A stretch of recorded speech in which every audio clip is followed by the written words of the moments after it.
Thiruvananthapuram മേയർക്കും MLA. Sachin ദേവിനുമെതിരായ പരാതിയിൽ അന്വേഷണം തുടങ്ങി കന്റോൺമെന്റ് പോലീസ്. കെ.എസ്.ആർ.ടി.സി ഡ്രൈവർ യദുവിന്റെ മൊഴി ഉടൻ രേഖപ്പെടുത്തും. പരാതി കിട്ടിയിട്ടും കേസ് എടുക്കാതിരുന്ന പോലീസ് ഒടുവിൽ കോടതി നിർദ്ദേശപ്രകാരമാണ് 2 കേസും രജിസ്റ്റർ ചെയ്തത്. യദുവിന്റെ പരാതി ആദ്യം പാടെ അവഗണിച്ച പോലീസിനൊടുവിൽ കോടതി കേസെടുക്കാൻ പറഞ്ഞതോടെ പരാതിയിൽ പറഞ്ഞ എല്ലാ കാര്യങ്ങളും എഫ്ഐആറിൽ ഉൾപ്പെടുത്തേണ്ടതായും വന്നു.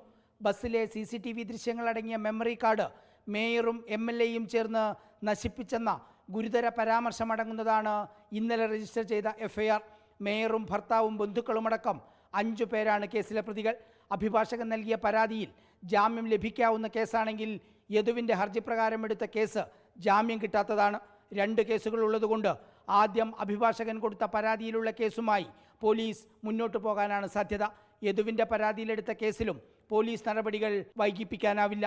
ഒരേ സ്വഭാവത്തിലുള്ള 2 കേസുകളായതുകൊണ്ട് 2 കേസും കൂടി ഒന്നാക്കി അന്വേഷിക്കാൻ പോലീസ് കോടതിയുടെ അനുമതി തേടാനും സാധ്യതയുണ്ട്.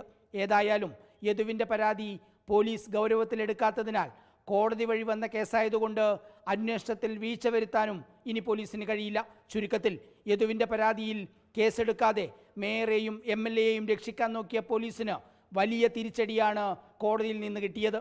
നടുറോഡിൽ KSRTC ബസ് തടഞ്ഞു നിർത്തിയതും നാട്ടുകാർക്ക് മുന്നിൽ ബസ് ഡ്രൈവറുമായി തർക്കിച്ചതും മേയർ ആര്യ രാജേന്ദ്രനും ഭർത്താവും എം.എൽ.എയുമായ സച്ചിൻ ദേവിനും വലിയ തിരിച്ചടിയാണ് രാഷ്ട്രീയമായി ഉണ്ടാക്കിയത്. റിപ്പോർട്ടർ, തിരുവനന്തപുരം.